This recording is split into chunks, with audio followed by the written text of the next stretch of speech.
Brew with Becks, your quick pour of encouragement, clarity, and caffeinated boundaries. I really wish I had a 7 Brew today. Has anybody had 7 Brew? Because it is so good. I actually didn't know about it until we really came to Florida and they started popping up around here. And I love the iced matcha latte. It is 10 out of 10, guys.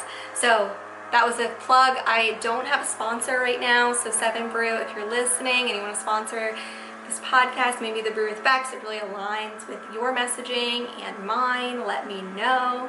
Okay, I know these episodes are supposed to be under 5 minutes, so I'm gonna knock the sweet talk for now. So today's blend is a bold little brew called No. And we are going to learn how to say it without guilt, over-explaining, and apologizing for our own piece. So let's talk about the word that many of us may have a hard time saying. We like to people please, maybe. Sometimes we don't want to say it, but it's more so that we've been trained to thinking it means it's rude, selfish, or like we're letting someone down by saying no. And here's what I want you to remember. Every yes you give is a piece of your energy. So if you're giving out yeses like crazy and you're actually robbing your future self of time, rest, and alignment. You can say no to things that drain you, things that don't excite you, things that don't motivate you or encourage you, or maybe set you back in terms of things that you want to work on. You're allowed to say no without a reason. If you really just don't feel like it, you're allowed to say no. And you're also allowed to say no being kind and clear. Because when you say no to what's not yours, you also are saying yes to the life that you're actually meant to live.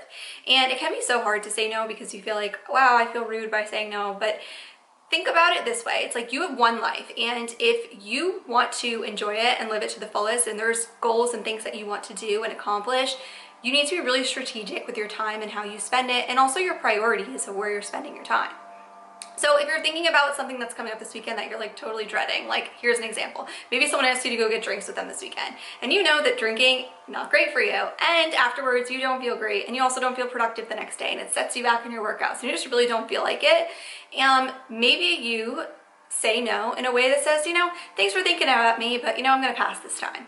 Or you could say something like, hey, how about we do something else that is a little bit more motivating? Like maybe I'll meet you for coffee on Saturday morning. Or, hey, you know, that sounds great, but I have some free time another time. Let's catch up to go for a walk or be a little bit more productive with what we were going to do.